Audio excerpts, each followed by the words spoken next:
Well, good evening, everybody. It's a pleasure to be back. George Morgan here at your service. It's PSGL, it's Wednesday night, it's Spain tonight as well. Lots on the table, lots of battling. The title contest is still alive and kicking. And Jack, it's only taken us 10 rounds. We're on the 11th. It's all to play for.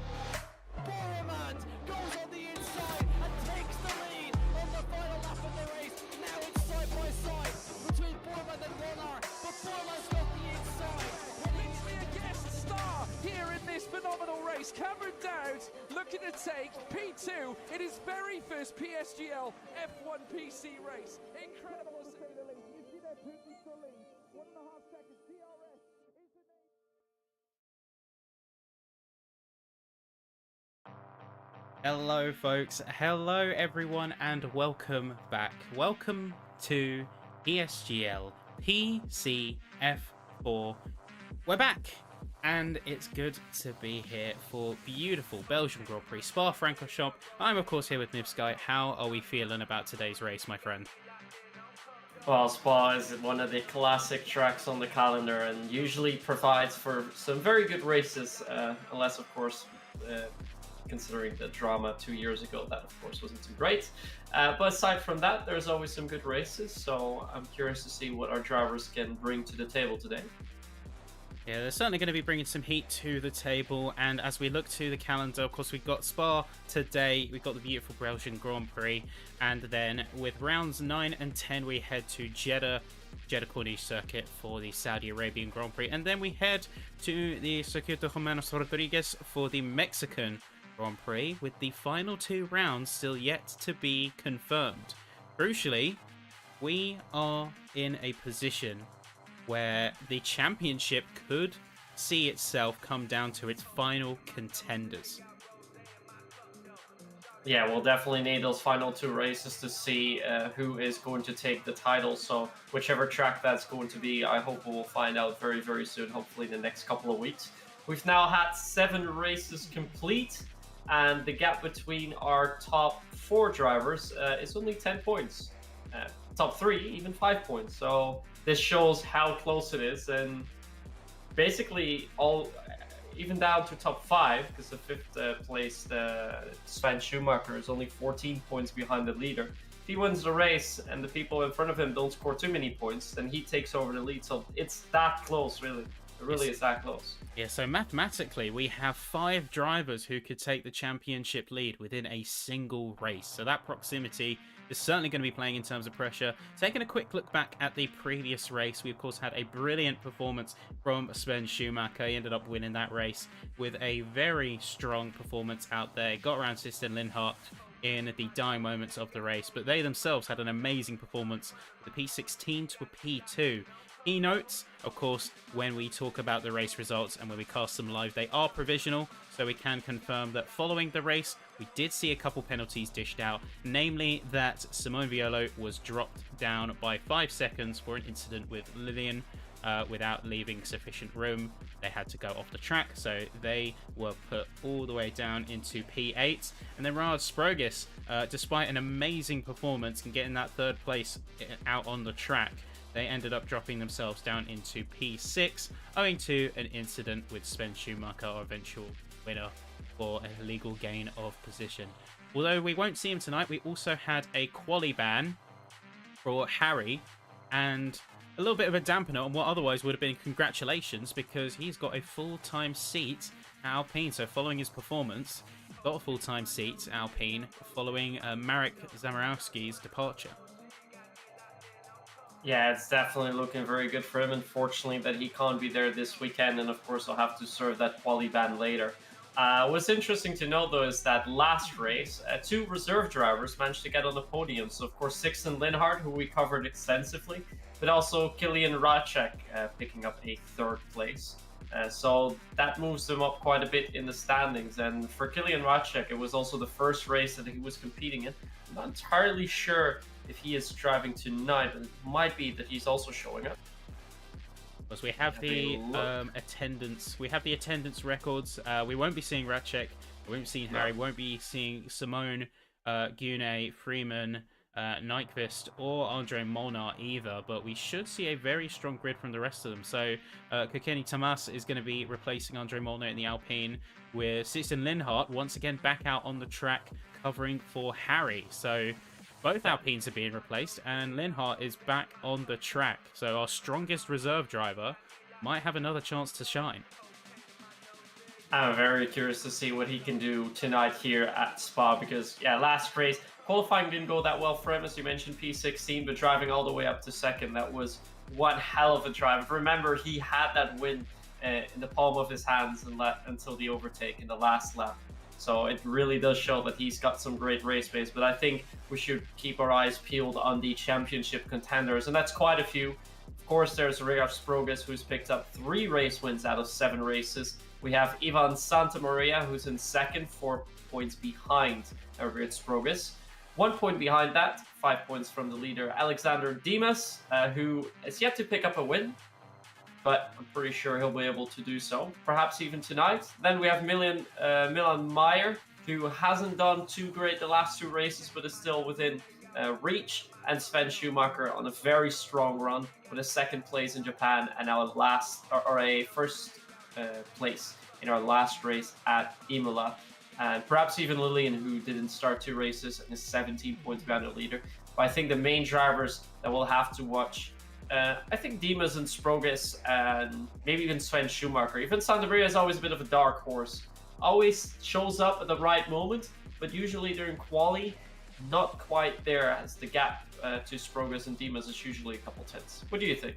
Well, you can see from his race results that he is ruthlessly consistent. Apart from one race, he has consistently got fairly good points paying positions. So he's had only one race, that was 12th out in Qatar, where he didn't get points. But all the others, he's got 2 7th places, he's got 2 4th places, he's got a 3rd, and he's got a win to his name. So those points are racking up, and that is very clear because he's only 4 points behind Sprogis. And when you put them side by side, you think, hang on, 3 wins versus 1 win, that should be a massive disparity. But you look at Sprogis's other results and you see 2 non-points finishes and a did not start back in Bahrain, and it makes a little bit more sense. So we've got 2 different schools of thought, 2 different schools of championship performance. But yeah, the top 3, of course, are going to be main ones to watch. They're very close in contention with each other. Realistically, the championship leading position could swing to any 3 of them over the course of this race, and this race alone. I think the other 2 are ones to definitely keep an eye on, but this race, I think their priority is just getting consistently high finishes to close that gap. With a 10-point difference, with a 14-point difference, it's a little bit harder, because then you get into the realm of, okay, I need to get first and fastest lap, and all of my other opponents in my area in contention just conveniently need to get 8th or 9th. That's when you get into the realms of non-feasible. So it's about tempering expectations as well. Just a quick look at the standings for the constructors before we move on, and we get to talk a little bit out of the track, courtesy of our local expert. Aston Martin is currently looking very strong in the constructors. Alpine is looking very rough, because they've had pretty much exclusively reserve drivers take their spots over the course of the last few races, and that's going to be again the case with both their drivers being replaced by reserves.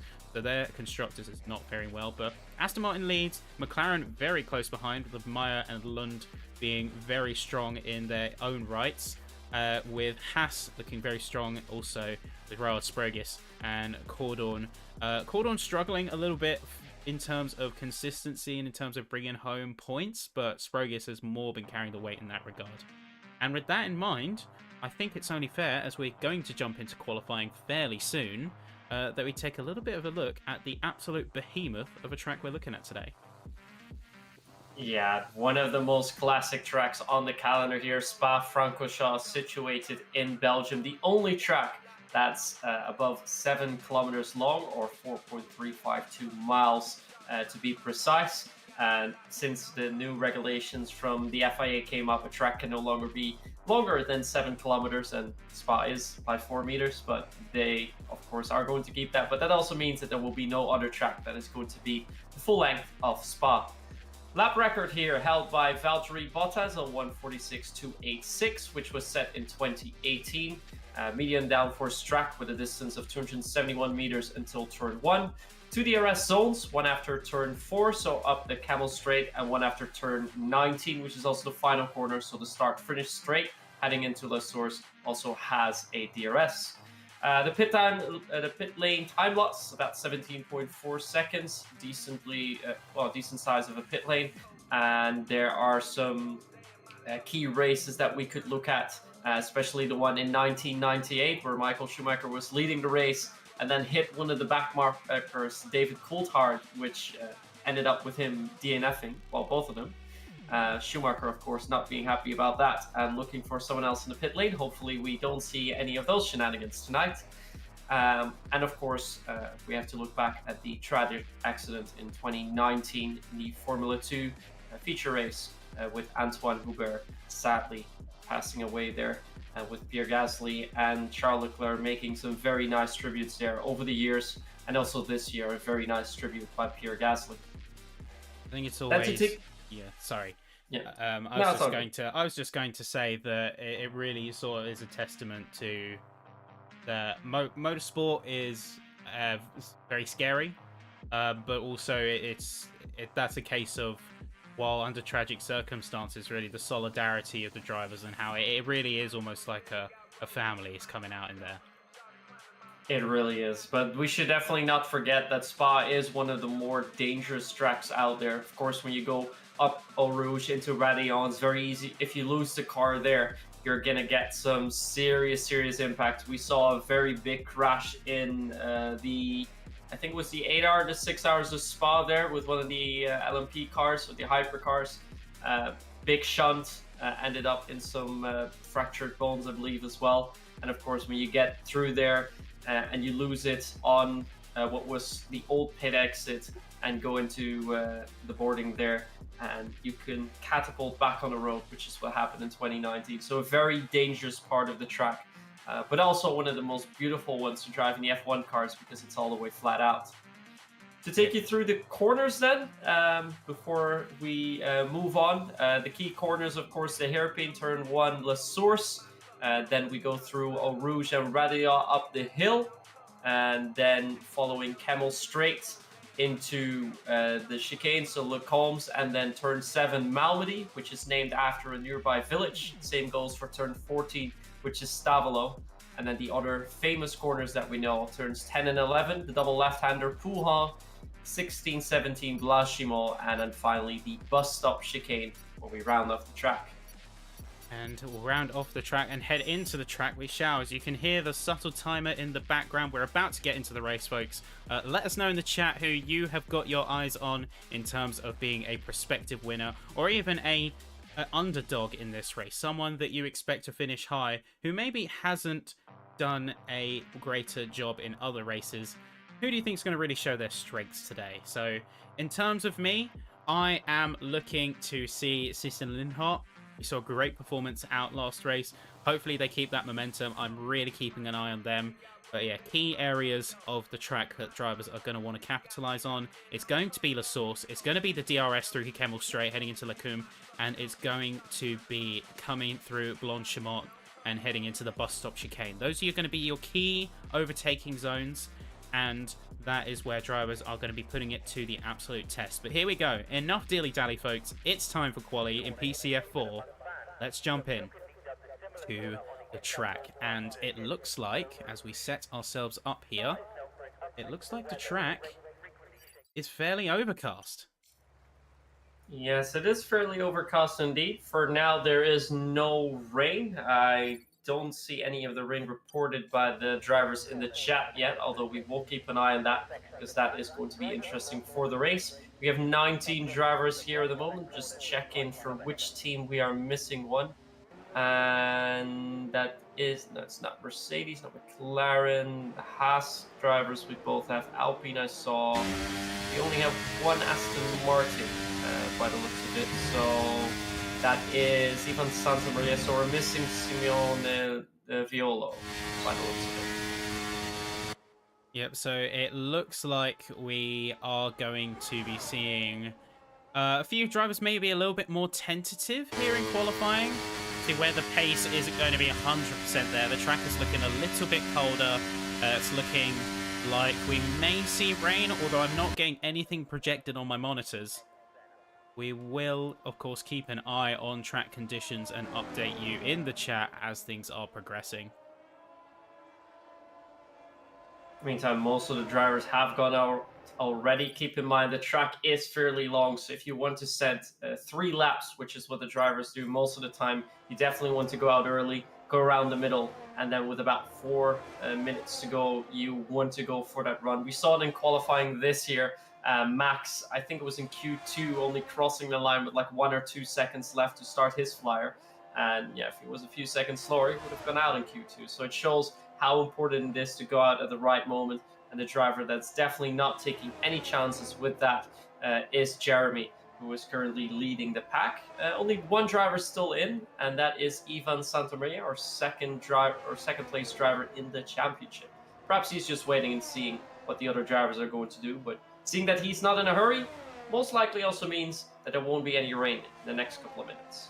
Yeah, that is probably a key indicator. And whether it's waiting to see what the track and prospective times are like, or whether it is simply just a little bit delayed to the start, we'll of course wait to see. What we are going to see though right now is we're going to see Jeremy, who is about to start his lap. First car, full speed on the track.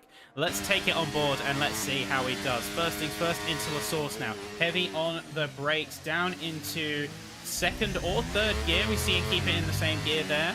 So making sure that he doesn't lose the grip through the gear shifts. So keeping the car stable through Eau Rouge and Raidillon. This is flat out. You want to fully commit, keep the car planted, set your line, make sure you slingshot yourself out over the crest of the hill. You have then the Kemmel Straight, hitting speeds of over 210 miles an hour. So 212 coming from that AlphaTauri, briefly touching 213 before we head into Lacombe and down into the second sector of the track now. It's looking very clean from this AlphaTauri. Of course, it is early days. It is only the first lap that he's got on the books, but This is crucial because that is going to set the pace, set the standard for the rest of the session. As carrying a lot of speed through the middle sector as he now approaches Poulon. This is one of the only corners where he can really hit the track limits. That looks like Jeremy's staying well within as he goes into Le Fun. Going through the second left-hander, and now to end off sector 2, going through Stavilo. And he's going to line himself up for the very long straight. This is considered a long straight. The longest straight here on this track is 2 kilometers long, which is quite substantial given that the track's only 7. And after a few corners, we are going to see what the benchmark lap time is. Now, we saw that most of the drivers will probably be reaching the low 40s when crossing the line, but I think Jeremy might even go very close to the 40. It is a 140.7. Very fast benchmark, but a couple of drivers already close, so let's see what they can do. Yeah, so we've got Sven Schumacher coming in with just 6 milliseconds behind, so very good job from them there. A few more drivers who are coming across the line now. A big slide from Andrew Karapi. Alexander Dimas is going to come in with a 140.595. Silly Sly Guy 0.690. Karapi is going to be coming in with a 41.2, as Alekes is going to be coming in and getting even sharper times than that. 0.562, as Cornet is going to be coming in the 141s. And you can see the time starting to pour in now. Everyone's getting their initial runs in, and everyone is looking hungry for a good performance. Leo Lund now, 40.8.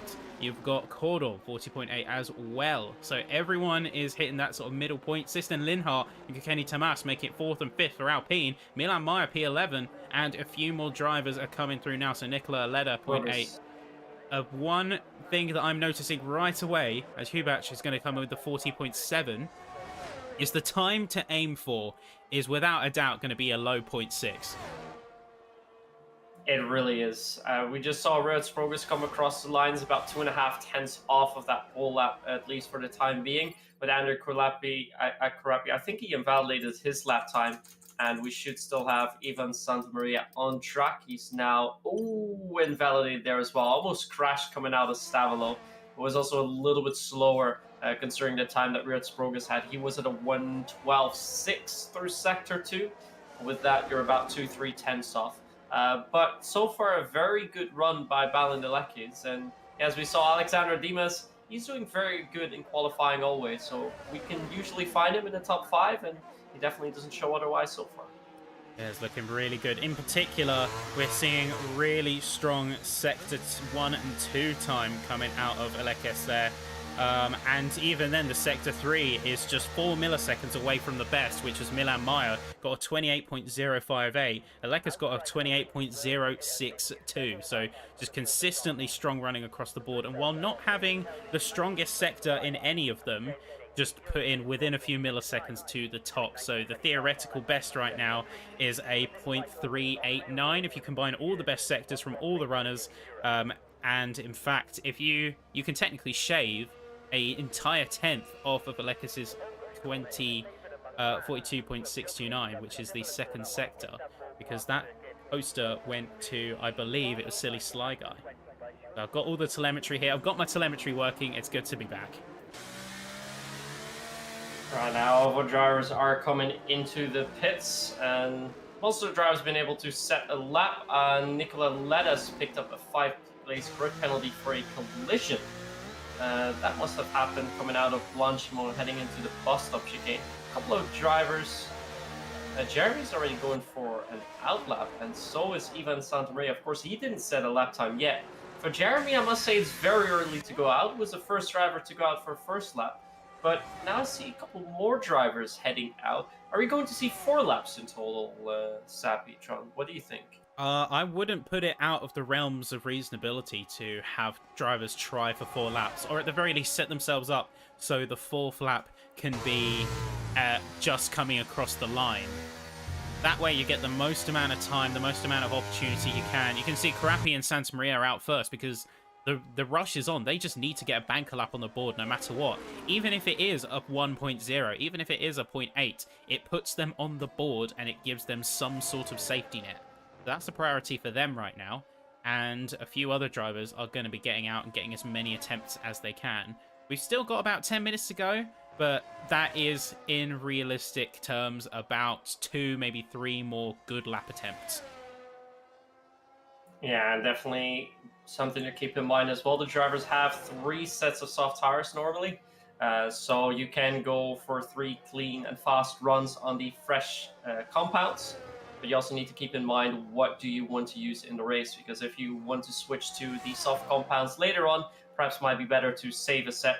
Although I think most of the drivers here will go for 3 runs, unless you're so happy with your first run that you don't want to do that. But seeing that all drivers have gone out already with 9 minutes to go, I think it's safe to say that all the drivers will go for 3 laps. And at this moment, Ivan Santamaria, who invalidated in his first run, is going to be the first driver going into the second run. And here he lines up.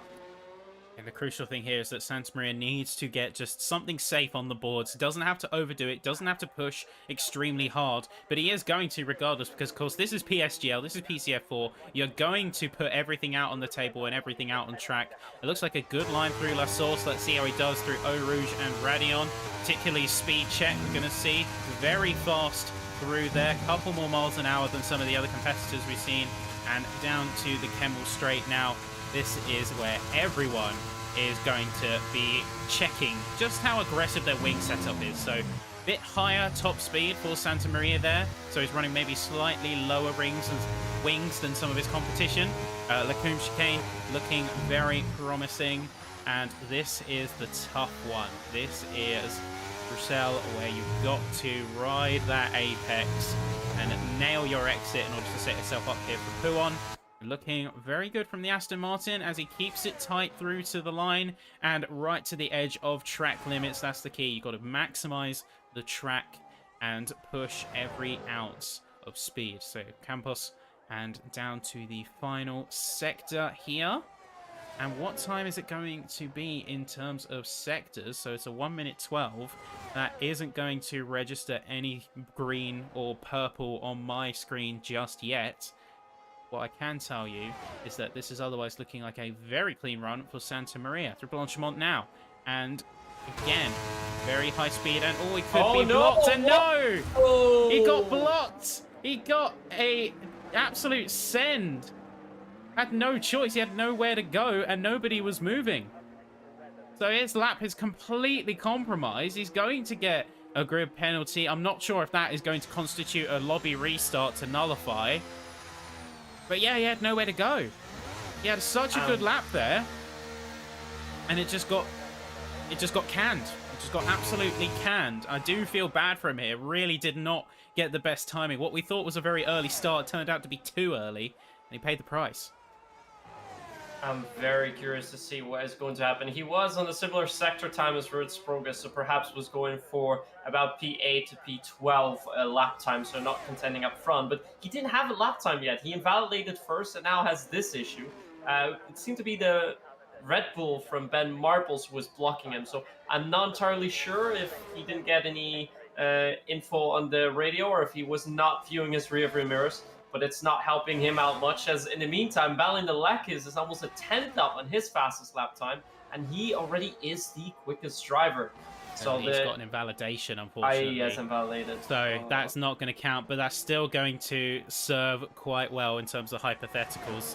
So we will see if anything comes out of that, as Lillian is going to be coming through with a 0.535. So if Alekis wants to get a good time on the board, as Linhart is going to pip it by another 21 or another 22 milliseconds, if Alekis wants to make use of that 10th, now would be a pretty good time.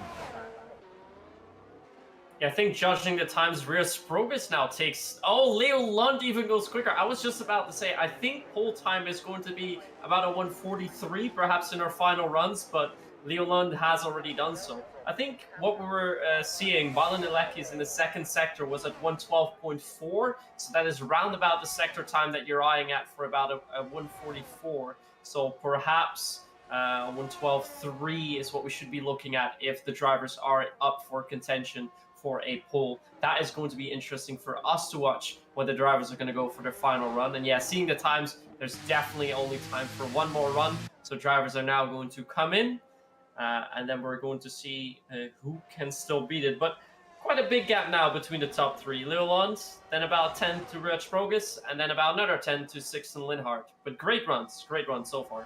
Yeah, they just completely come out of the blue. Yeah, so 40.3 from Leo Lund, and sort of seeing a bit of the pace that I've seen in previous league races out of him starts to come back into fruition. So Sprogus, of course, with a 0.4, looking very strong, very competitive, and bringing that absolute A game. We can see that everyone is either planning to or is setting themselves up for their final runs, because we've only got 4 minutes left, so the crucial time is now. Sven Schumacher is going to be coming through, but he has got an invalidation, so he's going to be heading into the pits. Likewise with a lot of the other drivers out on track. Cordon, for instance, is going to be one that was inching his way towards improvement in previous sectors, but he hasn't materialized it, so another driver who's going to be going in for his final stop and final run. Who's going to be out first? It's going to be Tomas. Tomas is already out while the other drivers are still coming in, and we do still have quite a bit of time left, so I'm not entirely sure if this is the right moment to go out. And we still have the yellow in Sector 3, so I can't exactly see how much time we have left, but I assume it's about 3 minutes and 20 seconds now that we can see it. Think the time that you'll be eyeing to come out is about 2:50, perhaps a little later. You don't, of course, want to be too late, because then you potentially have drivers blocking you. The problem that Tomas can have now, because he's out so early, if he doesn't time it properly with his fast run, he might face the same problem that Ivan Santamaria had when he went for his fast run and run into drivers lining up for their fast lap. So want to make sure this out lap is not too fast. Make sure that he starts with about 140 to go. That means that when he goes for his run, he will likely not run into any of his competitors. Yeah, and you can see him going deliberately very slow through some of these areas of the track. So Puon is practically crawling through it just to make sure that he can see on the map everyone has gone out. Nobody is going to impede him when it comes to his full run. But I do worry, in the same way that you are, that we're going to have another case like with Santa Maria had, where he had an absolutely blistering lap, but you also had cars setting up for their primary laps and just getting blocked at the final chicane. It's the last position and last place that you want to be having that issue in particular. Because if it was somewhere like Blanchimont, you can at least get round the other cars. But the bus stop chicane, there is only one path. There is only one route. And if you're not going there, you are going off track. It's that simple. In the meantime, we see that Milan Meyer has not left the pit lane yet, and time is running out for him. He will have to do a stonking out lap if he wants to make it. He's now going to come out of the pits with about 143 left, and a lap here is 140, so he'll have to full push it, but he might not make it. I'm very curious to see. I think that does mean, hopefully, I think it is too late for him, but it does at least mean that Tomas can now go for his clean run. I don't think he's going to be held up if I see the gaps all the way, because the gap to the other McLaren is about half a minute, so that should be all safe. So I think all of our drivers can get a clean run, but we see now coming through Pouhon, there's 5 drivers that are very, very close to one another. So hopefully we won't see too much chaos there, but we might see a little bit of tossing. I'm not sure if the gentleman's agreement applies here when they're going to be lining up at the bus stop chicane, but hopefully all drivers can start their runs neatly. Yeah, starting your runs clean, especially given this is the last chance, and you know there's going to be some fiery comments coming out of some of these drivers if they do not get that crucial chance to start and make their final runs. Tomas now coming through and looking very good through Roussel, just keeping it tight to the apex, like we said, maximizing the track, riding in the curbs, and that's an invalidation. That's a wall tap. Tomas is not going to get another run unless he absolutely nails this final lap, but yeah, he's not got enough time. That is going to be curtains for Tomas, so we switch over to the Ferrari that's just behind it, and that's going to be Primož Hubač, and we're going to see how they're doing. Looking very good through Puon. Got to be careful of the track limits. Doesn't want to make the same mistake that his opponent has done just before him.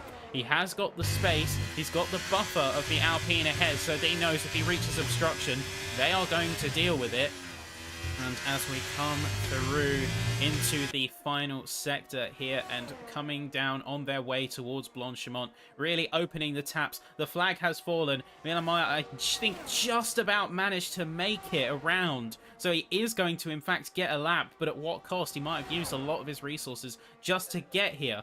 And now we're going to see everyone making their final run. So Hubac, first to come across the checkered flag after Tomas is going to go into the pit lane. What is it going to be? It is a 0.456. That is a third spot. That is on the second row for Primož Hubac. Next to come across the field, Balint Lekis is going to improve to a 492. That is on the second row as well. Ivan Santamaria only going to come P14. He's not going to get a substantial improvement there. As you can see, Noel Carman is going to be coming through, but Andrew Karapi is going to be coming across the line as well. That is to a P7. So substantial improvements coming around the field. Next up is going to be Ben Marples. Are we going to see any big, strong improvement? Yeah, yes, we are. We are going to see him going into P3. Usurp, and Alexander Dimas is going to be breaking into the 0.2s as more drivers come through. Yeah, in the meantime, we see Sixten Linhart coming to the final few corners. It was about a 10th up on his lap, so he could be on his way for a provisional P3. The Ritz Progress is still on the track as well. Sixten Linhart, unfortunately, does not improve all too much, so he stays in P7, but I want to go to Ritz Progress. He's about 10 slower coming into the final sector, so I don't think he's going to beat Alexander Dimas' time. And then we only really have Lillian, Jeremy, and Milan Meyer and Cordon on the run. And Lillian goes quicker. Lillian gets pole. Cordon goes for third place in that Haas, but we have pole for Lillian. Yeah, Paul Lillian coming out. So we did have Jeremy, their teammate, lose it on the final corner in the bus stop chicane. So they had to abandon their lap. But yeah, Lillian just coming through out of nowhere. 0.231. Absolutely obliterating the competition at the moment alongside Alexander Dimas and Cordon. Really putting in that great pace as well. Really coming to show. It's as if they heard us in the pre-race chatter about how they haven't been making much in terms of race conversion. We might see that change today with that P3 spot. But you can see here, going through the rest of the field, we have Leo London P4, Rad Sproges in P5, and then down the rest of the field we have Ben Marples, Primož Hubac, Balint Telekas, Sixten Linhart, Sven Schumacher making up the top 10 positions, and then Andrew Karapi, Silly Sly Guy, Jeremy, Corne de Baca, Noel Carman, Nicola Aleda, Milan Meyer, Kenya Tomas, and Ivan Santa Maria. So we'll have the race in just a second, folks, after a word from our sponsor.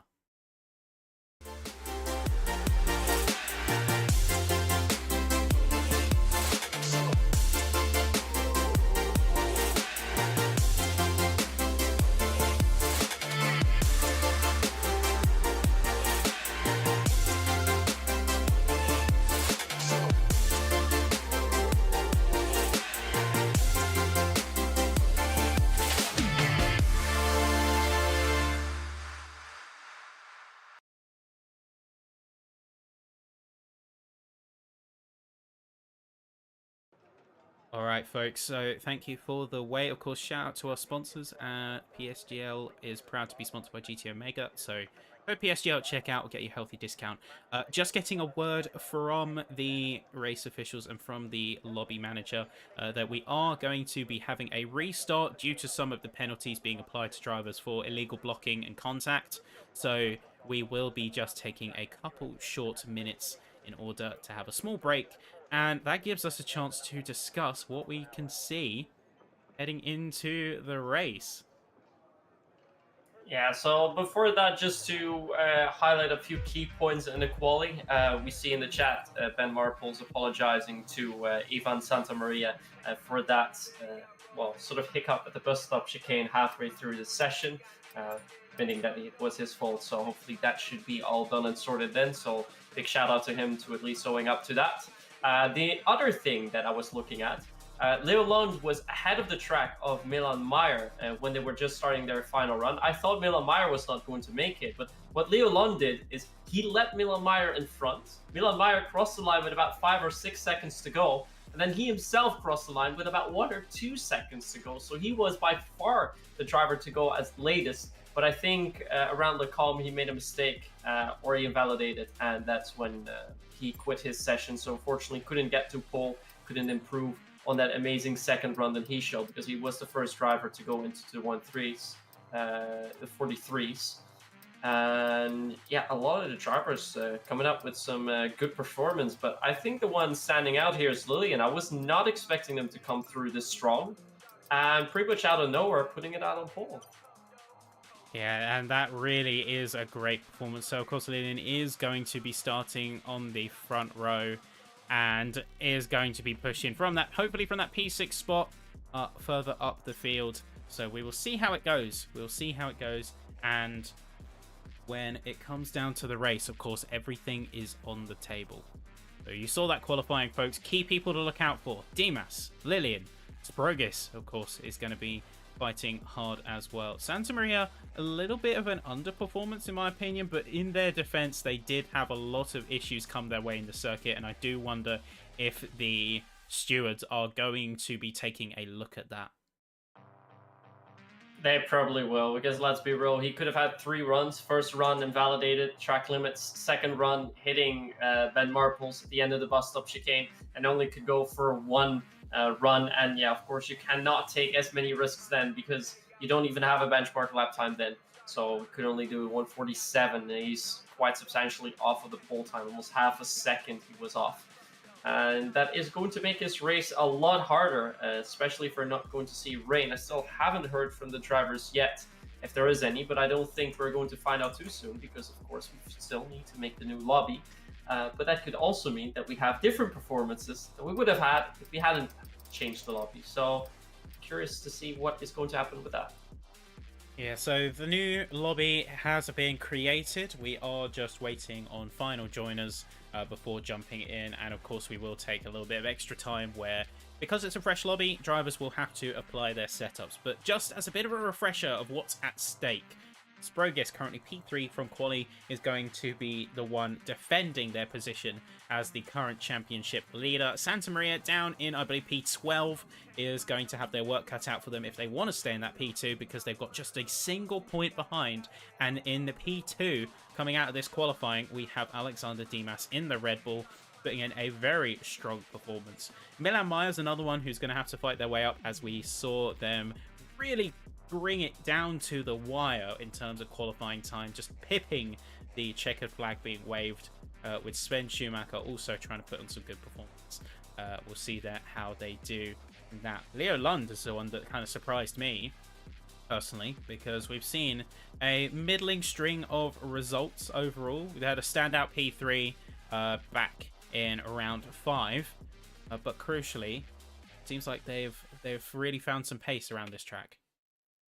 Yeah, we saw him in a couple of the qualifyings putting up some very strong runs in the race. Usually something happens, or there's an incident, or wants to do some back markers, some track limits. He's not having the easiest time racing, but qualifying he does very well. And he's definitely showed that with such a quick run, being all the way, well, this far up front. So hopefully this time round it will go a little bit better for him. A couple of the drivers up close to the lead, not all of them, as you mentioned, are up in the top 5 spots, are championship contenders. Although this does mean that because it shuffled a little bit more, we could see some more championship contenders being added to the series, as we're going to run into the final 4 races of the calendar. Because remember, after Belgium, we have 4 more races to go, with the gaps being this close. At this point, it looks like we're going to see more drivers in the mix than drivers, well, falling out of contention, really. But all could be different in this race. If one of the 5 top runners doesn't score any points, then we see either Sprogis, Ivan Santa Maria, or Alexander Dimas pick up the win, then we might see some drivers fall off. So it all depends on the race, and it looks like we are about to head in. Yep, looks like we're getting our drivers about to jump in. The lobby is about to commence. So once again, folks, let us know in the chat. We want to see people's predictions, and we want to see how everyone is feeling in terms of drivers to look out for, drivers who might surprise us out on the track, like we saw with a couple of drivers really punching above their weight, or at least where we're used to seeing them in the quali standings. And we will, of course, have a great race to look forward to. But here we go. This is the race. This is round 8, PCF4 and PSGL, and let's jump into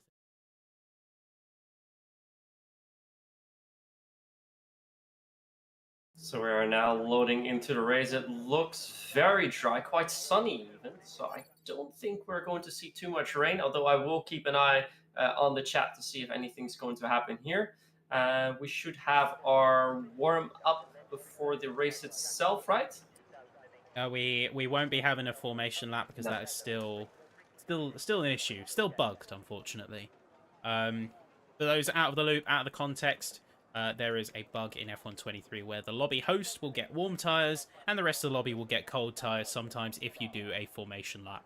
And we haven't seen with 100% certainty that the issue is fixed, so leagues wanting to be fair and wanting to be an ideal competitive environment, we err on the side of caution. We play on the safe side, we make sure that everyone has a fair start with perfect temperature tyres by doing no formation lap. So all drivers are doing now are confirming their setups, confirming their strategies, and making sure that they are ready to race. And once we have all the drivers ready to go, have the countdown to round 8 of PSGL. Yeah, and definitely the first corner we have to watch out for going into Les Sources. As always, a hot part of the track, especially in lap 1, where a lot of action can happen. We've seen so many big shunts in the past 15 years, and this year, of course, we saw the contact between Carlos Sainz and Oscar Piastri in the race, trying to go 3 wide, which is something that really doesn't work here. Perhaps in F1 Esports that's slightly different, but as soon as we're going to see 3 or 4 cars wide, I would keep your fingers crossed and hoping it goes fine. Back to you. And here we go. So this is do or die. This is round 8 with 5 red lights. The track is hot and we are away. Looking like a really good start for Alexander Dimas and Leo Lund, making a bit of a lunge. Brad Sprogus is going to be immediately back on the inside, and we can see that everyone is just pushing as hard as they can. They're looking for any opportunity to get by in the early stages of this race. We've got Ben Marples trying to get himself slotted in. Valentin Aleka's down in P8. We've got a little bit of tussling at the mid-pack as well. Leo Lund is going to try and go around the outside of Brad Sprogus, but they're going to get the slipstream off of each other. They're heading 3 wide down the Kemmel Straight. This could be very risky as we come into the Lecumbe chicane. There's a little bit of slide. That is going to be Dimas off the track. As Sprogus is going to bump tyres with the Red Bull. Lund is going to be down into P4, but he's going to slingshot it down the inside. There's a spin down the back. That is Kikenya Tomas and Sixten Linhart are both down at the bottom of the order. Coming through Bruxelles now, heading into Pouon. This is absolutely not letting up. Ben Marples is going to be dropping down with Primož Kubac also going to be down in P7. But these top 3 are fighting tooth and nail for these positions, and the mid-pack is absolutely electric. Yeah, we're seeing a very similar start to the real world racing where we had an overtake on the straight. Back then it was, of course, Charles Leclerc being overtaken by Sergio Perez, but now we saw Lillian getting overtaken by quite a few drivers. Whereas Sprogus has taken over the lead from Alexander Dimas. I'm actually curious because Dimas did go off a little bit to try and retain that lead, so I'm not sure if he got overtaken by Sprogus or if he gave that position, but doing that at this part of the track means you immediately have a chance to overtake again, but he's going to let go. He's going to let go, not wanting to make contact, and Leo Lund from the outside takes the advantage of that and puts himself in P2. Of course, Alexander Dimas is on the medium tires, with George Sprogus and Leo Lund being on those soft set of compounds, and I think it's only fair if we're going to look at the tires so we can see what our drivers are doing. Actually, a lot of drivers going for the hard tires, not what I expected. That's why Lillian dropped by so far. Remember, starting P1, now P7, but is a first runner on the hard set of compounds. Bert Sprogus, Leo Lund, Sven Schumacher, Valentin Alekis, Andrew Karapi, Sixten Linhart. They are on softs, on medium, 5 runners, both on the Red Bulls. So Alexander Dimas, Ben Marples, Primož Kubac, Milan Meyer, Nico Aleda, and all the other drivers on the hard compounds. But very big strategies here. Interesting to see how that's going to play out. We're seeing polar opposites in terms of strategies because you've got the soft runners who need to get that early advantage as quick as possible, and especially before the DRS kicks in.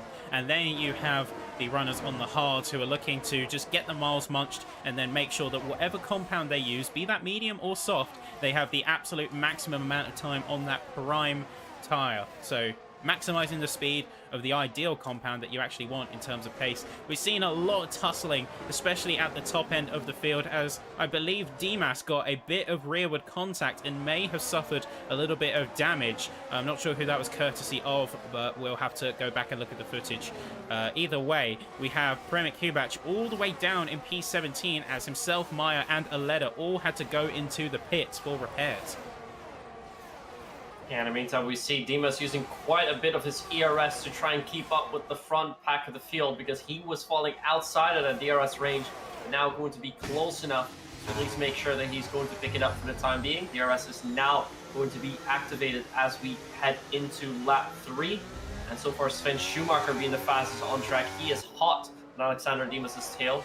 So we now see race control confirming DRS has been enabled. Make sure that just after the Eau Rouge and Radial, that is where the DRS detection zone is. And it looks like it's close, it's very close, but it is just enough for Alexander Dimas to get the DRS. But immediately Sven Schumacher is in that slipstream and might have enough speed to go for that overtake. And Alexander Dimas knows that he should not contest. Sven Schumacher going a little bit wide going into Le Combe, but does make the move stick, puts himself up into third. But I'm very curious to see the action at the front of the field because Leo Lund is giving Riyad Sprogis a good run for his money. Yeah, we're going to keep an eye on Alexander Dimas for the moment because we're seeing a tale of two battles right now. We had Leo Lund, who was catching and going to make a move, at least initially, on the Camel Straight against Sprogis, but he decided against it. He decided to hold back, play it a little bit safer for the later moments of the race. And then we've also got Dimas versus Schumacher, and Schumacher's already pulled about a second thanks to the compound advantage. So we are seeing that a lot of the field is already spacing out due to either compounds or to just having a clean track and keeping their noses out of any trouble. As we saw in early stages of the race, a lot of drivers made contact, be that bumping tires, losing wings or end plates. Oh, into Blanchimont! Leo Lund goes for the overtake onto Riyad Sprogis for the lead into Blanchimont. We already saw that out of Curve Paul Frere, so turn 15, Riyad Sprogis didn't get the best exit, but using a bit of ERS, Leo Lund went for the overtake. That's a massive move for the lead. That's completely unexpected. I'm glad you called it, otherwise we could have missed it, or at least the tail end, and the fact they confirmed it coming through the bus stop chicane. The question now is how Sprogis is going to respond. He's using a lot of his ERS in order to try and keep that proximity so that he can get the move down on the Camel Straight. He's successfully passed detection through the speed trap, about 190 miles an hour, and now DRS time. This is where we're going to see the two of them trade, but just how cleanly is he going to do it? It's looking like a big speed difference coming from the Haas, and that is going to be himself slotting very nicely just up ahead. I think Lund knew that he kind of lost the strategy game in terms of DRS, so I think it was a good move not to contest it too much, but he's still keeping the pressure on. Look at him peek around. Yeah, but they don't really have to. The way that they're doing it now is fine. Just give each other the DRS, pull away a little bit, because Sven Schumacher behind you in third is 1.6 seconds behind Leo Lund. So they are no longer in DRS, or DRS range. So that means that our front two runners have that bit of an extra gap that they can play with, which might help them out a lot later on in the race. But they have to pull the gap now because the runners behind them, especially Alexander Dimas, later on Lillian as well, they are going to have softer sets of compounds later on in the race, and that might make it difficult for you to hang on to that lead. So get your laps in now, get your distance in, hopefully it will be enough. But I think we should go to Alexander Dimas because he wants to do something different, but he's not going for it at Blanchimont yet. He is going to wait till the bus stop chicane, making the better move here, but maybe, no, he's not going to go for it. He's going to wait for DRS, and this is where experience comes into play. Some of the drivers want to go for the overtakes as fast as possible, but Alexander Dimas realizes the race is long, I have DRS here, why should I take it here? If I take him on the straight, I can pull away a little bit and won't use up too much of my tires. Very mature driving by him. Yeah, and you can see as well on the resource front, he's using it to charge his batteries and not using it to gain pace, because you can either gain about 5 to 10% battery using DRS, or you can make the move. You can see this DRS zone, he's actually going and committing to it. He's going to be pushing himself up into third. As you see further up as well, Leo Lund is going to be making a leapfrog on Riyad Sprogis for the lead of the race. So again, a tale of two battles, as our two lead runners on the soft compound are going to be trading blows and trading places, while Alexander Dimas is going to be sweeping up. But as you said perfectly, the experience is really showing and coming into play, because it wasn't even coming through the first DRS zone at the start-finish that he went for it. He still bided his time. He waited until he got the DRS detection coming out of La Source, and heading out of Radion was only when he fully committed to the move. So he knew that if he went for that any earlier, he would have just got leapfrogged down the Camel Straight. Really good strategy and micro planning there from the Red Bull driver. Yeah, we see that he also has the advantage a little bit with the ERS, currently at 57%. Riyad Sprogus on 30, actually dropping out a little bit, 27. Leolund being on 46, so about 10% and even 25% gap to Riyad Sprogus, so that is going to play parts later on in the race. Who I also want to take a look at is, because the battle around 5th place is heating up a little bit more. Sven Schumacher under pressure by Ben Marples and also Lillian. I remember Lillian is on the hard set of compounds, but because they're in the DRS train, they're not losing any positions. They're staying within that train that goes all the way up to Alexander Dimas. And Alexander Dimas seems to have found some pace because he is getting very, very close to Riyad Sprogus. The top 2 runners have to watch out that they don't come within DRS range. Yeah, those top 2 are going to be playing a bit leapfrog with each other, and it might be good to an extent, but it is with the constant battling and pushing each other, we might also see them compromise what could be great overall pace. And Dimas could exploit that over the course of a few laps. He could exploit that. He could really make the most out of what otherwise is a very strong race for them anyway, and turn it into an absolute corker of a win. Sven Schumacher as on the defensive right now, as Lillian on the hards, mind you. Worth reminding, on the hards versus softs is keeping really good pace. Yeah, Ben Marples just went with the overtake onto Sven Schumacher. He's run almost completely out of ERS, only on about 10%. And just behind him, Lillian's got 80%, so he is pretty much good to go. Silly Sliga picks up a 3-second time penalty for track limits. Meanwhile, up front, Leolund and Riyad Sprogus are battling again.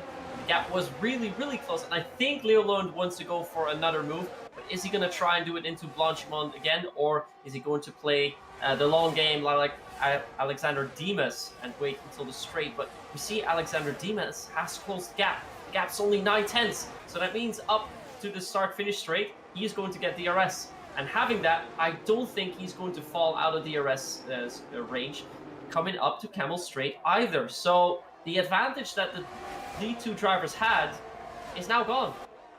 Yeah, Dimas has done an excellent job of managing what should be a slower compound by all metric and keeping it within a really good time gap to the other drivers. I think that's absolutely crucial in terms of understanding how you stand in the race.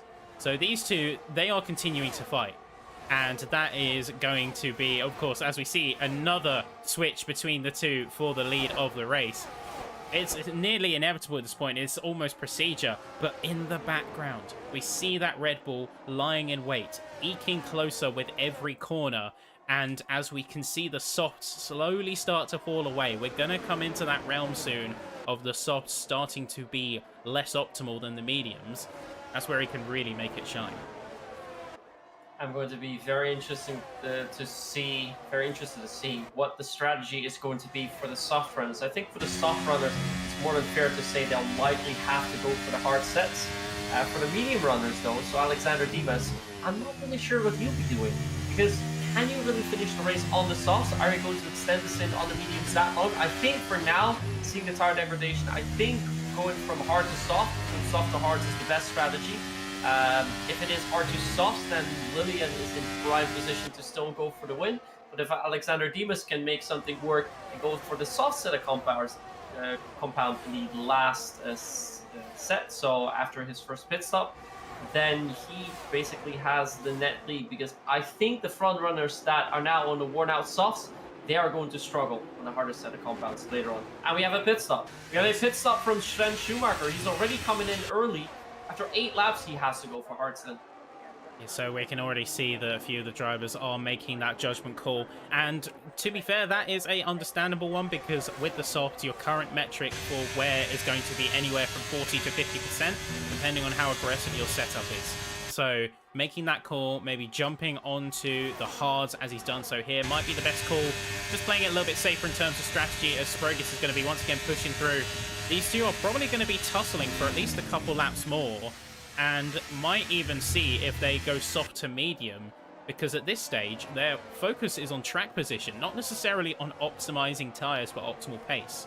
So with the track position in mind, and knowing that when one pits, the other will basically have to. So if the leader pits, second is going to very likely follow suit. The question then becomes, how long are they willing to stay out on tyres that are very clearly starting to show their age? That metric comes in the form of an RB23. Or an RB19, sorry. That is going to be Alexander Dimas. I think if I see how everything is progressing, like the ideal time to go in would be around either this lap or the previous lap. But I think that Roots Focus and Leolon will want to extend it by one more lap so they can go to the mediums and take it a little bit longer. Because let's be real, Alexander Dimas is going to stay out for a couple more laps. He is not going to pit that early. He can't switch to mediums, so he has to go for either hards or softs. And what do you really want to do here? We see that the softs can last for about 9 laps, so he will want to extend the stint to at least, I'd say, lap 12 or 13. So he won't be coming in with them. They could be going a little bit earlier and try and make that gap happen. So I think if they go in next lap, so in lap 10, as we are going to at least go into lap 10, that would be the prime time for them to switch to the mediums. And hopefully with that, they can pull enough of a gap to at least make it safe for them towards the end of the race, because the other drivers will want to catch them. I just hope they haven't been particularly aggressive in terms of using their tyres and coaxing the tyres a little bit more, because the last thing you want is to have a very aggressive tyre strategy like that, as we see not only Sprogis but Dimas going a little bit on the aggressive side. Is going to be side by side with Sprogis through the next set of corners, through Lacombe, and we can see that he is going to eventually bow out, but the pressure has been set. The gauntlet has been laid down, and Dimas has communicated a very clear message. He's saying that I am here, I am on the mediums, and I'm catching up with you. So, boys, what are you going to do about it? Yeah, with this, I think Roots Progress definitely has to go into the pits. I'm not sure if Leolund is going to take that risk, as I'm currently following Sven Schumacher myself, because I'm curious to see what kind of lap times that he can put in on those hard-set compounds that might give the other drivers a little bit of an idea of what they can do. But it looks like they're not that much faster than their previous lap times, about 7/10 off in the first sector. But of course, having DRS there, that is not the most important one.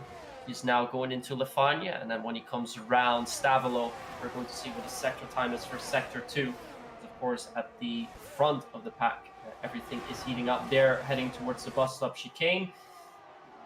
7/10 off, so not that much quicker, but I think if we look at the difference, yeah, Leolund is coming in. I think Alexander Dimas and Riots Progress, they are going to extend. Riots Progress knew that he is going to get overtaken by Alexander Dimas, but I think he just wants to take that risk and extend that a little bit longer. So he's going to come in next lap, and it will be curious to see. Yeah, Leolund has gone for the medium set of compound. So the driver is now switching from soft, will go to medium.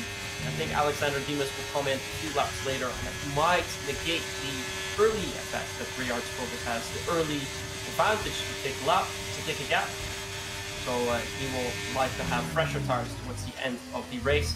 He's now dropped 2 places, also behind Ben Marples. That is a scary sight. We were just on board with Sprogis' POV, and you can see him. He's on ailing softs, and the 2 Red Bulls coming in like a pair of sharks, just absolutely breezing past on the Kemmel straight and confirming the move heading into this next lap. I know that Sprogis will probably go onto the mediums and try and make some pace back that way, but I have to wonder if he's overdone it, if he's overextended, because the undercut means that Lund is going to come out substantially ahead of Sprogis here, purely on pace alone, and he's not going to get it back, because by the time that he's back out on pitch, or on the track, he's going to have to fight with the cold mediums versus Lund, who's already in his prime.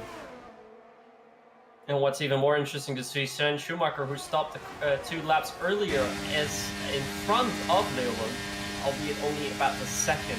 But Riots Progress is definitely going to fall back behind him, so Sven Schumacher has the net lead for the time being, but Leolund only being 6/10 away.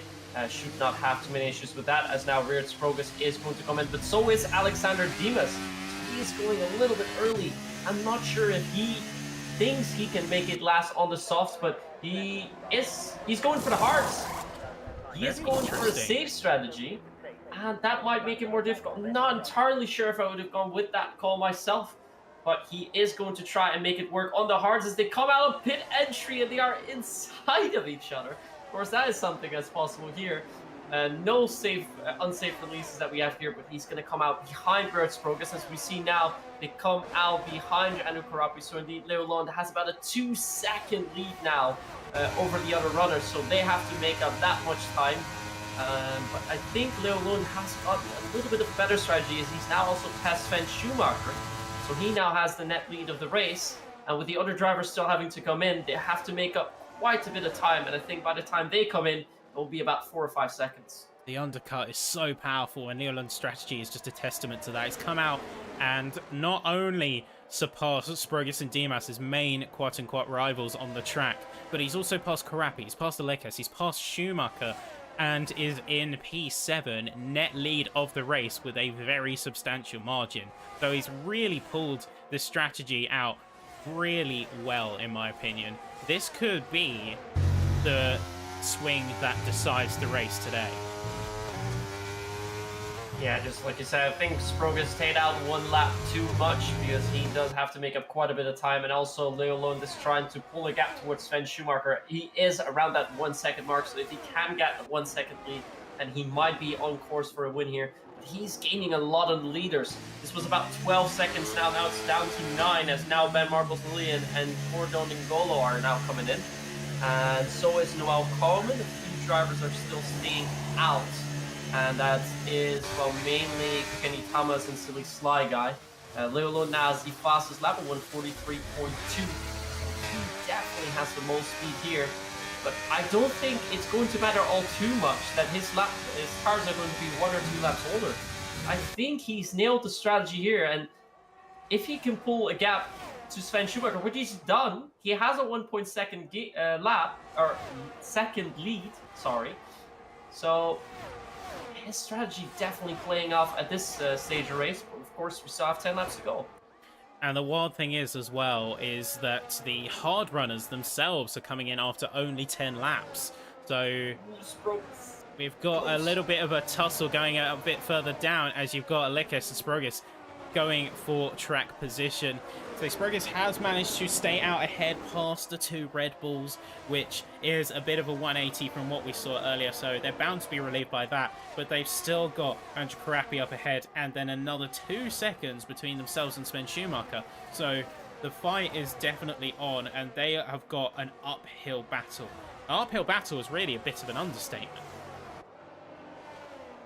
It really is. We saw Riot Progress make a little bit of contact with Balanalakis, but not really too much happening there, so I don't think the stewards will have to find anything off that, and I don't think there was any damage either, because I didn't see any parts come flying off.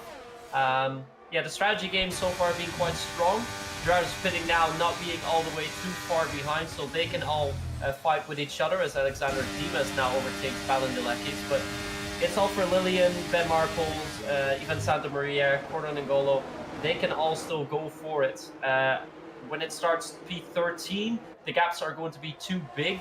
So we now see Andrew Karapi come in. Silly Sly Guy is going to continue a little bit more, but that means Leo Lund is going to get, perhaps, I'm not even sure if he's going to need DRS later on, unless he's going to be close enough after Oruja and Bradion, but it doesn't look to be like that. The man really on the charge now is Riot Sprockets, because he is closing up the gap towards Andrew Karapi and Sven Schumacher, and he might be the prime contender to hunt down Leo Lund. Well, he's definitely putting everything into this attack here. You can see he's completely burnt the battery. He's on DRS. He's on full charge as he is trying to close that gap to Schumacher and Karapi. So the fight is definitely on for this driver. And on those mediums, he's looking like he's trying every ounce of pace and every ounce of determination to extract the core and get himself up to the top. We saw Sven Schumacher making a big mistake through Purcell, and is going to practically hand P4 on a silver platter, cutlery included, to the Haas driver. So the real fight is between himself and Karapi. Once he gets past that, he can start to make up some time, because Lund is not going to have DRS really much longer. Sly Guy is about to head into the pits, surely. This is pretty much the ideal situation for Red Progress. Otherwise, he would have to go for an overtake next lap on the long Camel Straight. Now it means he can use a little bit of his ERS and get closer to Andrew Karapi, perhaps go for the overtake there, and then start his charge on Leo Lund, which is a 2-second gap. Now he's going to have one last lap to try and do that, as we see Silly Sly Guy hold off Leoland a little bit, but I think he might have the DRS on the straight here. Although Riyad's Progress is now going to look to close the gap to Andrew Karapi heading into La Source. Make sure you have a good exit here. The fight is not won here. It comes after you cross Radion and go up Camel Straight. So it's all about lining up, being close enough, not being too close. And once you get through Radion, now you want to go for the overtake. It was a little bit too close. But he does have that DRS now, and he is going to soar past Andrew Karapi, take over second place. And the gap now, 1.8 seconds to Leo Lund. He's got 8 laps to do it. 1.8 seconds, 1 lap tyre compound advantage in terms of age, and a heck of a lot of driving determination. Those are the stakes. This is the stage. The cards have been laid, and the track is set. He's looking like he's kind of going to take some time to recover from those moves, I think. He's low on the battery. Leoland, by comparison, has got half a tank on him. So he is going to need a little bit of recovery time, but it does look like he's still gaining time regardless. So he's doing very well with the situation. He is, even through all this, gaining a little bit of battery back. Cordon is going to be getting himself a 3-second time penalty for track limits to join the other 4 drivers in the bottom half of the field with that same fate. One that I do feel bad for is Hubac. Hubac looks like he got caught up in a lot of the early lap struggles and really is suffering for it. So he's gone from the top to the bottom, a complete reversal of his race start. Not the greatest race for him, but in the meantime, because Riyad Sprogus is driving so fast, he's pulling along the other drivers behind him. So Andrew Karapi, Alexander Dimas, Lillian, Ben Marples as well. Gordon N'Golo is going to fall out of that because he is going to be handed a 3-second time penalty. And I think from Sven Schumacher onwards, the tire life is going to be too old for them to wanting to contest for the lead. So we have our top 6 that can contest, as Alexander Dimas has now gone by Andrew Karapi, and so has Lillian. Lillian might even go for a double move, but decides against it and wants to stay behind Alexander Dimas, at least for the time being. But Riyad Sprogus is almost caught up. Alexander Dimas is close. Lillian has the freshest set of tires. We are going to see a real fight for the lead. I think it might be between our top 4 runners. These top 4 are going to be where the action is at. We're going to stick nice and close to these guys as we head to the final laps of the race. We're in the final third of proceedings here at Spa-Francorchamps for PCF4, and it's looking like things are just about to get heated up in a big way. Lillian's doing a really good job at extracting the pace at the moment. They made the move against Andrew Karapi. They were eyeing up the move against Alexander Dimas, but they decided against it in the end. They're playing it a little bit safer. I would say about lap 16 is probably when they're going to try and make their move, play a little bit into the hands of their opponent, try and fake them out, psych them out a little bit, and then down the Camel Straight, boom, that is where you get the move. Ben Marples and Andrew Karapi also having a little bit of a drag race as we come through Blanchimont. Karapi is going to be tucking in behind, but could be going for a move on the inside. Nope, decides against it in the end, and it looks like Karapi is really struggling to keep up the pace of some of these top runners. I wonder if something's gone wrong with the car, because they seem to be dropping positions left, right, and center. And even as they have a little bit of contact with Cordon and nearly have Cordon on track. That's sideways. That is sideways for the Mercedes. The 2 of them make contact. Luckily, we had a ghost out from Cordon, but that nearly could have been a really big crash. Yeah, in the meantime, we saw the bust-up chicane. Lillian going with the overtake onto Alexander Dimas. Really does not want to waste any time to get closer to the front 2 runners. And what is important to note, as Riyad Sprogus now goes for the lead, he has burned through almost all of his ERS. He has 11%. Leo Lund, 30%, but Lillian, 46%, has the most ERS out of all the drivers. Alexander Dimas on 22. So he looks to be in the best position so far to take it. Most ERS, freshest tires, softest compound compared to Dimas, and the same, of course, compared to Leo Lund and Riyad Sprogus. The only thing Sprogus can do is try to get a 1-second lap as fast as possible. It looks like he, Lillian, and Dimas have the faster race pace. And Ben Marples is also still close. Leolund doesn't seem to have quite the race pace, but the strategy that put them up so far up to the front early on really shows that that could have been the dream win. Spurrier put nearly everything into that move there, so they have to make it count. They've done a pretty good job, it looks like, because they've got about half a second on their opponent, and now Leolund is going to be busy focusing on Lillian, who's coming up behind, and is going to be coming through, coming out Blanchimont, heading to the bus stop chicane. They're going to be taking the outside line. They're just going to be pipping them in terms of braking distance, and they're going to be potentially locking in the move. The question is if they are going to hold it, coming through the source, and they're coming down the Kemmel straight. Looks like they got a really good gap out of that last section, as Sprogis goes for a little bit of a slide to kick out the rear and get the rotation. Lillian already making their way as far up as possible. Now going to be coming very close, but now comes the long game. We have 5 laps remaining. When do you want to make that overtake stick? As we saw last race, you want to be making that overtake in the final lap. That is when you want to make the move. And we see almost 3 wide going into Lecombe, but it is Lillian who's going to come out on front. Beard Sprogis behind, then Leolund, Alexander Dimas, and Ben Marples following closely. All of these drivers are within DRS range. 2 drivers on hard sets. Ben Marples 5 laps old, Alexander Dimas 6 laps old, and then Leolund, Beard Sprogis, and Lillian are on the mediums. For Lillian 5, Sprogis on 6 laps, and Leolund 7 lap old tires. But we're now going to see tussles, like I said, until the final lap, and who is going to be in the lead at the end of the Kemmel straight there, I think is going to take the win.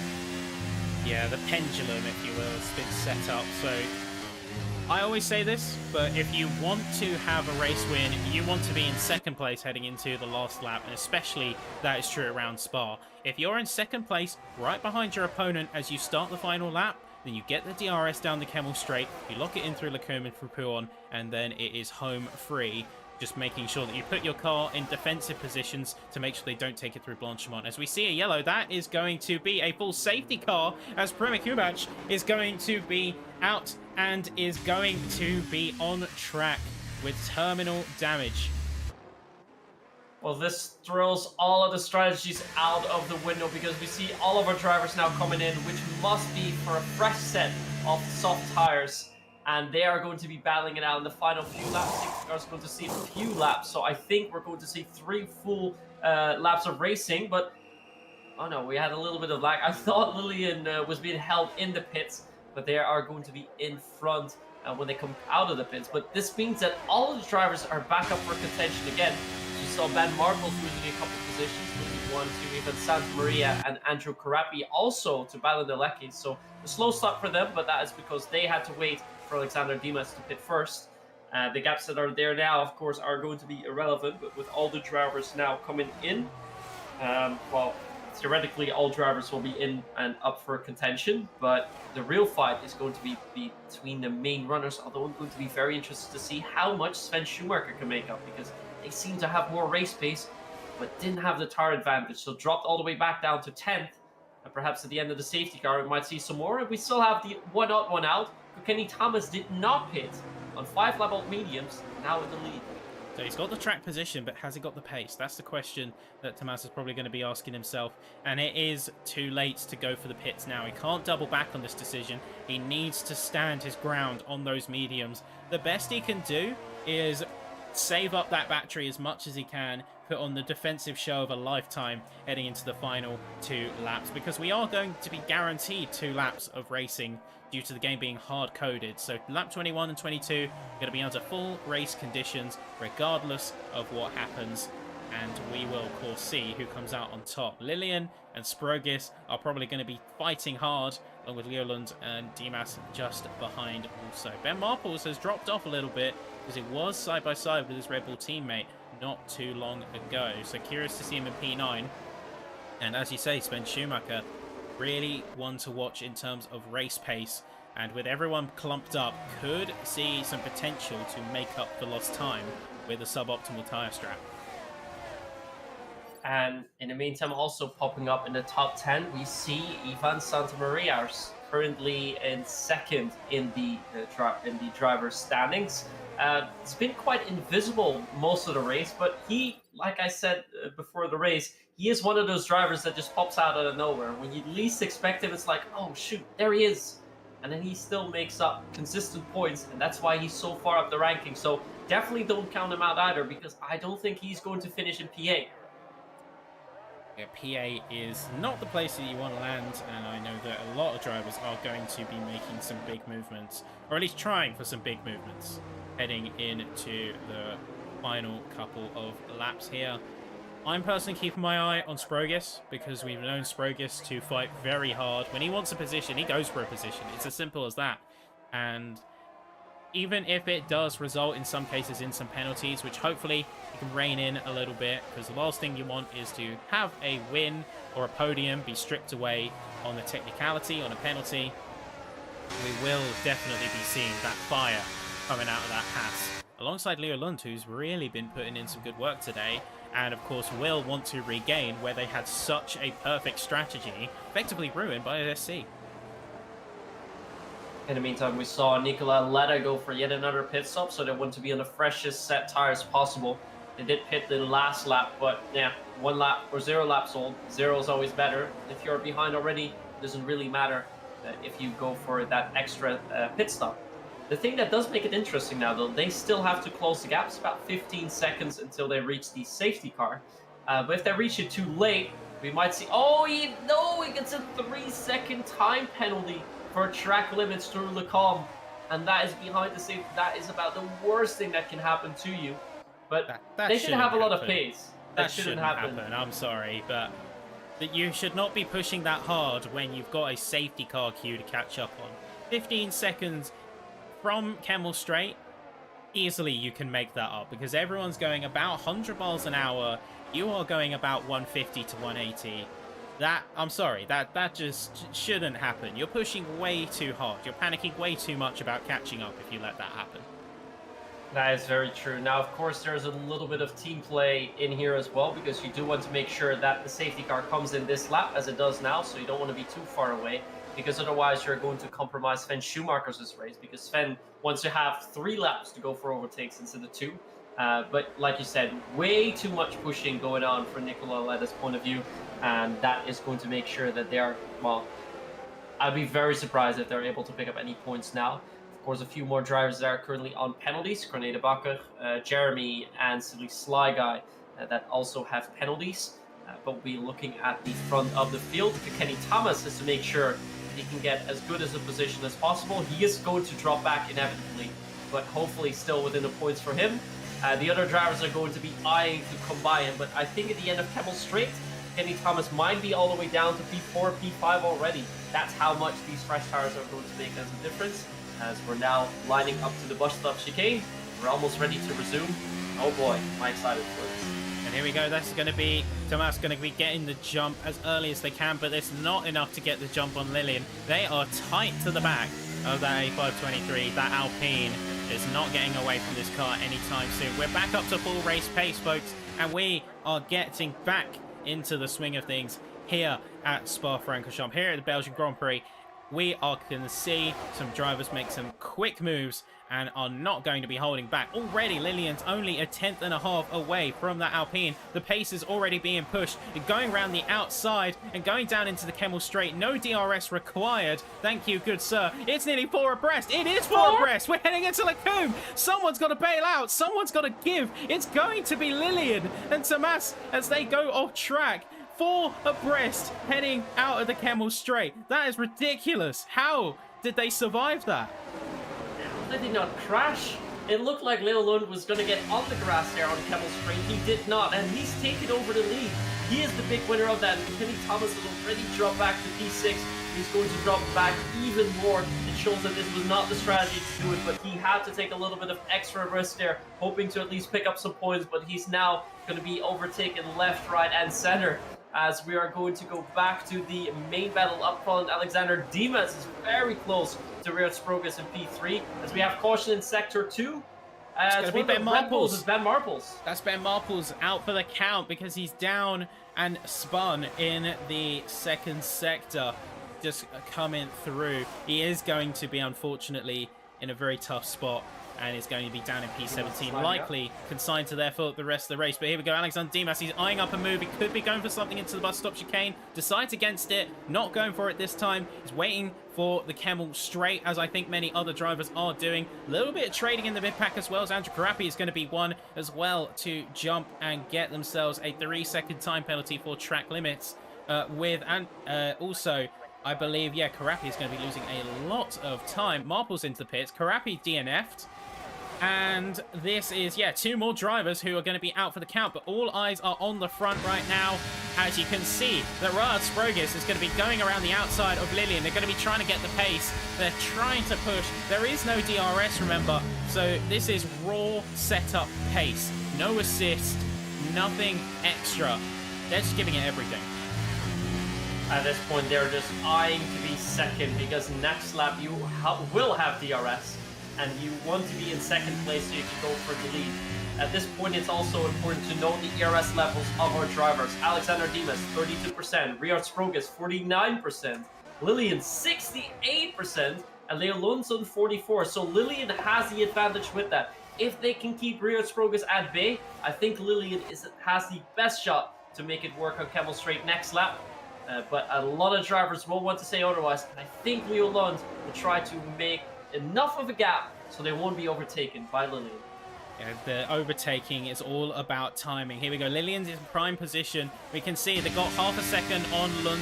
They need to close that a little bit because they are going to want to get that slingshot and confirm it through the Camel Straight. That's what this is all about. This is what all the setup has been leading up to as we head into the final lap now. This is do or die time for the AlphaTauri, for the Haas, and for the Red Bull as well. Because Dimas is going to be keeping a strong eye on Sprogis and maybe looking to get a podium in the last second. But Leo Lund goes deep.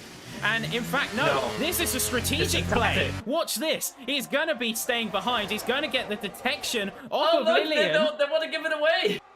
Did they get the detection? You see, Sprogis is up into P2. This is what it's all about in terms of playing the DRS chicken. Lund didn't get the DRS. It's going to be Sprogis.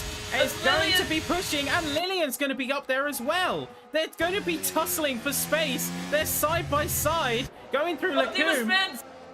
And Dimas is down, Dimas is spin, but these two are continuing to fire wheel to wheel. Nobody is giving an inch. Lillian v Sprogis, someone has to yield. It's going to be Lillian. They're down in P2, and now coming through Pouon. That could be it. That could be game, unless Lillian throws something through Bonchemont and bus stop. Lillian still has that ERS advantage, but because of that tossling, the strategy that Leo Lund pulled there, it completely threw Lillian's plans out of the window, and that means that Riyad Sprogis is going to be the maximum profiter of that. Alexander Dimas has dropped all the way down to 14. He won't be picking up any points, and he is going to lose up a lot when it comes to the championship, but now the main moves are going to happen. Lillian using ERS, Riyad Sprogis using ERS, but Lillian has more. Lillian has more. Won't try to go for a move into the bus stop chicane. Has more. Is alongside. Can he make it stick? Later breaking for Riyad Sprogis, but do you want to be on the inside here? Slide. Oh, they push him off. They push him off. This is going. Oh, Leo Lund on the inside. Leo Lund has it. A contact. More contact. Leo Lund has it. 0.008 of a second. What a finish. What a finish. What a last lap. Hello? Leo Lund just came through in the last second. They saw that you had Sprogis and Lillian fighting, and they both overextended massively. And Leo Lund just scythed in and took it by 8 milliseconds. I honestly don't know what happened on track. There's absolute chaos out on track, and I think that's putting it mildly. But the level of aggression, the level of push from some of these drivers is crazy. I question. While it is amazing to watch, it's crazy to watch, it's a really good entertainment. I am sure a few of them are going to be walking away from this wondering, like, what is going on in terms of the level of aggression from some of these drivers. Of course, I'd love to talk to them about some of these moves in a minute, but you can see on the podium, that is going to be Leo Lund taking it, and you can see the scoreboard on screen. That was crazy coming into bus stop chicane, but I think we're going to see a steward's inquiry in that as well. Riyad Sprogis did push Lillian a little bit wide, but because they pushed him so wide, it meant that Leo Lund could come by in the final lap and just had enough in the final quarter even, and just had enough ERS to make that stick. That was an amazing final lap. A lot of action happening there. And yeah, Riot Progress ending up in 4th position there, so not gaining too much in the championship. Leo Lund might put themselves back up into championship contention. And again, Balindalek is actually picking up a 3rd place here. So him coming out of nowhere as well, picking up very good points here too. Noel Carmen in 5th, coming all the way down from P15. Milan Meyer, who was 17th in the grid, comes to 7th. And it was, who we mentioned before, Ivan Santa Maria. We did say they're going to finish higher than 8th when they started the safety car. They do finish 8th, but they did come all the way from P19. But the biggest losses here are going to be for Alexander Dimas. Up for a podium contention. Spinning out after contact, not entirely sure what happened there, but without any points now means that they're going to drop quite a bit in the standings. Of course, they still have 4 races to make it work there, but they are not going to be happy with the results here. They won't be happy. I think stepping away from the action for a second, coming out of the initial adrenaline, the hype of what just kicked off, I think taking a look at a little bit more objectively, I think that we are going to see a lot of stewards' inquiries. I think we're going to see a lot of drivers very disgruntled with what happened, because for all the entertainment, and trust me, it was entertaining. I was really getting into it. As entertaining as it is, that's not racing standards. That is not racing standards. We saw drivers getting way too aggressive, way too pushy, especially that last sector. And in the case of that last bus stop chicane, just straight up, like, too much. Just straight up dangerous, I think. They both outbraked each other to the point where they kind of knew, like, as a driver, you know when you've overdone it. And I think both of them knew they overdone it, but refused to yield anyway. So, of course, I'd love to talk to them. I'd love to get their perspectives, being the top 3 of our main focus as well.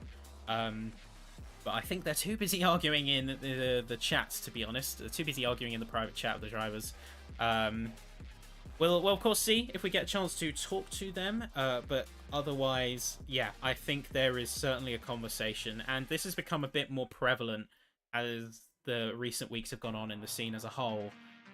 Driving standards are needing to be looked at, not just from what we've seen today, but what we've seen across the entire scene. Drivers need to, I think, look a little bit inwards and sort of recontextualize what's considered okay.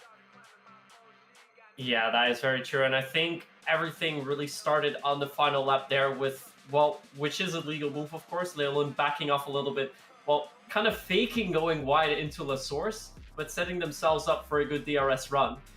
In the end, didn't fully work because Lillian was ready for that. But yeah, of course, the gaps in the real world are so different that something like this doesn't happen. But of course, in esports, equal cars, drivers being so close, this kind of tactical play does come into play. And like I mentioned, you want to be ahead after the Camel Straight, but because we still had ERS left for Lillian Riot's progress into the bus stop chicane, we still saw some fighting in the final set of corners. I think over there, Lillian really had the extra pace there. We're on the outside. Sprog is braking a little bit too late. Lillian did get pushed off of the track there, so I'm curious to see what the stewards are going to think of that. But I think that might not be good for Riart's progress. In the end, though, there's only one driver that is, well, as the saying says, when 2 dogs fight for a bone, the third one steals it and runs away with it. And that was Leo Lund, who beautifully picks up the race win there. And I don't think they made any contact or issues in the race that might relegate them from this. But of course, results still provisional, and there are a lot of steward inquiries to look at. We are going to emphasize here as we look to the rest of the calendar. Of course, we have Jeddah next time round. We do want to emphasize that the race results are provisional, and of course, by the time we get to Jeddah Corniche circuit, we will have the final results, and we will of course discuss them in the pre-race, similar to what we did today with the last round out at Imola. But definitely, it goes without a doubt, driving at this level is very competitive. Driving at this level is very mentally taxing, and when you are driving at this level, it is very emotional. You get very invested in your performances. What I've noticed, and this is no disparaging to any of the drivers or anything like that, but This is the tier where you have the talent, but not necessarily the restraint. We've seen some people go for moves that aren't quite tenable, and in the same reign, we've seen some brilliant moves that have been very well calculated and very well experienced. Like, for example, what Leolund did to jeopardize the other strategy, jeopardize Lilian's strategy by getting a bit of a deliberately deep break into the first corner in order to avoid being jumped on the DRS through Kemmel. Brilliant. I think on a pure strategic level, that is a masterstroke. But in the same vein, there is a discussion that needs to be had, and I'm sure the stewards' inquiries are going to be coming in. But moving onwards and looking forward and leaving this in the previous books, we have Jeddah to look forward to. A very high speed, very high intensity circuit, probably the highest risk reward on the calendar, purely on the fact that it has the pace of a purpose-built facility, but it has the tolerances of a street track, because you're going 180, 190 miles an hour, and if you lose the car, there is no runoff. There is only wall, and there is only yourself. Yeah, we saw how dangerous that is in last year's race when Mick Schumacher had quite a horrific crash there, unfortunately coming out fairly unscathed. But another thing that is interesting to note here, the DRS chicken game, as you might call it, that we saw here being played in Belgium is perhaps even more prevalent at the Jeddah Corniche race circuit that we have next week. So I'm a little bit worried about what kind of action that we're going to see in the last lap next week. If we come back to the strategy, Leo Lund from a strategic point of view is the best thing you can do. Perhaps not that much of a gentleman's move, but let's be real, any driver would do this. If you don't do it there, you know you're going to get overtaken, you know you're going to finish third or fourth if you don't do it. So you have to try and make something work there. So I completely understand this move.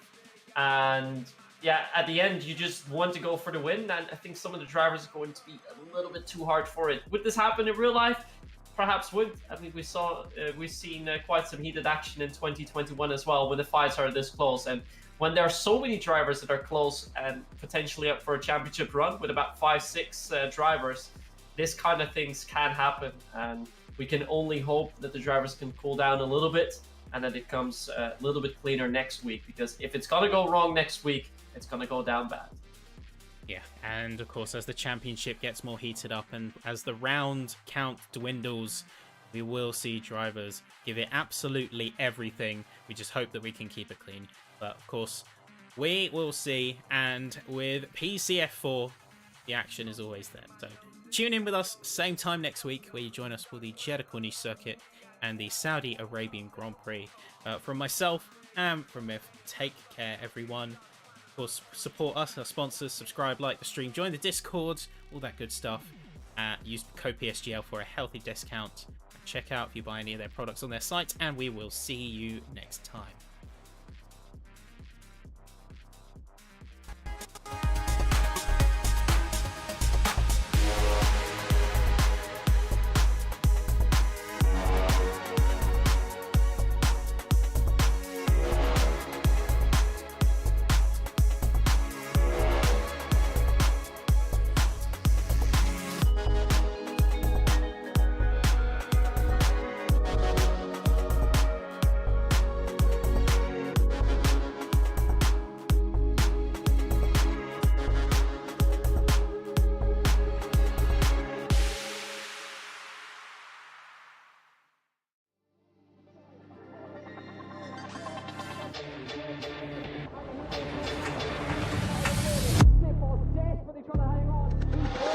He's got the inside, all here is through, on the left-hand side, hooks the apex, gets on the power nicely, and that is job done. Jarno Opmeer now, to the last couple of corners now, his finest drive, his greatest drive, and he's done it at the Circuit of the Americas. He returns to the top step of the podium. Once again, the GOAT is back. Jarno Opmeer wins the US Grand Prix in a stunning Grand Prix.